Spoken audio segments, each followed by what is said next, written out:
یہ محنت طلب کا مسلمان اس میں بڑی رکاوٹ ڈالتے ہیں، باقی اس کی کوئی پرواہ نہ کیجیے بالکل. یہ تو قرآن مجید کی ایک آیت کو اس کے سیاق سے ہٹا کے لا یمسہ الا المطہرون قرآن ہی دینا ہے ہمیں. مجھے یاد ہے میں ایک مرتبہ رحمان آباد ملنے کے لیے گیا اپنے استاد مولانا امین حسن اصلاحی کو. انہوں نے بڑی دلچسپ بات کی. انہوں نے کہا کہ مولوی صاحب ایک آئے تھے، انہوں نے میری میز پر قرآن دیکھا تو اس میں جگہ جگہ پینسل سے نشان لگا ہوا تھا، کہیں حاشیہ لکھا ہوا. تو انہوں نے کہا آپ قرآن پر لکھتے ہیں؟ تو مولانا نے فرمایا میں نے پوچھا اور کس پہ لکھوں؟ یہ قرآن ہے بھائی، یہ ہمارے سرانے ہونا چاہیے، یہ پڑھنا ہے ہمیں، اس کو ہمیں نشان زد کرنا ہے، اس میں ہمیں حاشیے لکھنے ہیں، اس کو اپنی زندگی بنائیے. وہ لے یقول درستہ قرآن نے خود کہا ہے کہ اس طرح پیش کرو اس کو کہ یہ کہیں تم نے گھس دیا ہے اس کتاب کو.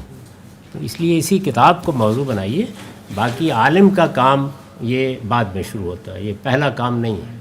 پہلے آپ اللہ کی کتاب دیں، اللہ کی کتاب جن کو متوجہ کرے ان کی تعلیم کا بندوبست کرنا، ان کے سوالوں کا جواب دینا، یہ دوسرے درجے. پہلے مرحلے میں تبلیغ کی بنیاد ہم پابند ہیں قرآن کی روح سے. اوحی الیہ ھذا القرآن لانذرکم بہ ومن بلغ. مجھے یہ قرآن وحی کیا گیا ہے اس تاکید کے ساتھ کہ مجھے اس کے ذریعے سے تمہیں خبردار کرنا ہے اور قیامت تک آنے والوں. تو اس لیے قرآن کے علاوہ کوئی دعوت کی چیز آپ کے ہاتھ میں ہونی نہیں چاہیے. قرآن پاس رکھیے، قرآن مجید ادب کے ساتھ پیش کیجیے. زیادہ سے زیادہ یہ ہے کہ قرآن کا کوئی ایک صفحے کا تعارف ساتھ دے دیجیے. اور میں آپ سے عرض کروں کہ مجھے 10 مرتبہ یہ تجربہ ہوا ہے کہ مسیحی حضرات بالکل یہی طریقہ اختیار کرتے ہیں انجیل کے ساتھ.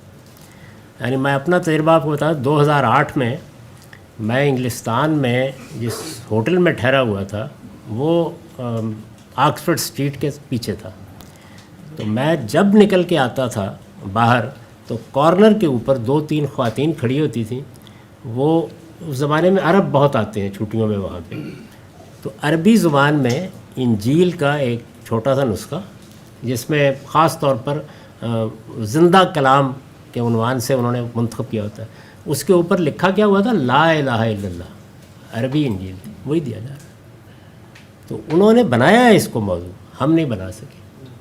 تو میرے نزدیک قرآن ہی اصل میں ذریعہ ہے. دعوت کی کتاب صرف قرآن ہے اور کوئی دعوت کتاب نہیں، اور نہ قیامت تک کوئی شخص انتظار کر سکے گا قرآن کے سوا. ہمارا کام اس کے بعد شروع ہوتا ہے. دیکھیے مسلمان جس ذہنی کیفیت میں ہے اس وقت اور جو ان کے ہاں تبلیغ تلقین کے طریقے رہے ہیں اس میں بات ہی کرنی پڑے گی. تو لوگ جو آپ پر اعتراض کرتے ہیں ان سے تو بات ہی کرنی ہوگی، ان کو سمجھانا چاہیے. قرآن مجید میں نے تو اس پر ایک پورا چیپٹر لکھا ہوا ہے میزان میں کہ ہمیں پابند کر دیا ہے اللہ تعالیٰ نے. اور جب اللہ تعالیٰ کسی چیز کا پابند کر دے تو میرے نزدیک اس پر یہ سوال اٹھانا کہ اس کا فائدہ کیا ہے، یہ تو بجائے خود آخری درجے کی گستاخی ہے. میرا کام نہیں ہے یہ. میرے پروردگار نے پابند کر دیا مجھے کہ میری کتاب دے دو، وہ جانے اس کا کام جانے. فائدے کا جہاں تک تعلق ہے اس سے قطع نظر کر کے کہ وہ تو میرے رب کا حکم ہے، مجھے اس پہ امتثال کرنا ہے. میں نے تو ابھی آپ کو بتایا ہے، کبھی آپ سروے کر کے دیکھیے. یہ جو اس طرح نا حضرت کہے تھے ہزاروں لوگ ایمان لے آئے، وہ ہزاروں ایسے ہی ہوتے ہیں جیسے 20 لاکھ کا جلسہ ہوتا ہے. میں نے تو آپ کو بتایا کہ ایک شخص جس نے کوئی 50-55 سال گزارے فرانس میں، اس سینٹر میں بیٹھ کے جس میں یورپ بھر سے لوگ مسلمان ہوتے ہیں، یہ اس کا جواب ہے. اور یہ جواب یہاں ہلٹن ہوٹل میں اس تقریب میں انہوں نے دیا تھا جس میں بہت سے لوگ موجود تھے جب میں نے یہ سوال کیا ہے. اور ڈاکٹر جاوید اقبال صاحب نے، اللہ تعالیٰ ان کی مغفرت فرمائے. تو فائدہ ہی فائدہ ہے اس کا، اس کی پرواہ نہیں کرنی چاہیے. رہ گئی یہ بات تو دیکھیے چند چیزیں ہیں یعنی قرآن مجید میں جو غلط انٹرپریٹیشن کی وجہ سے سوال پیدا کرتی ہیں.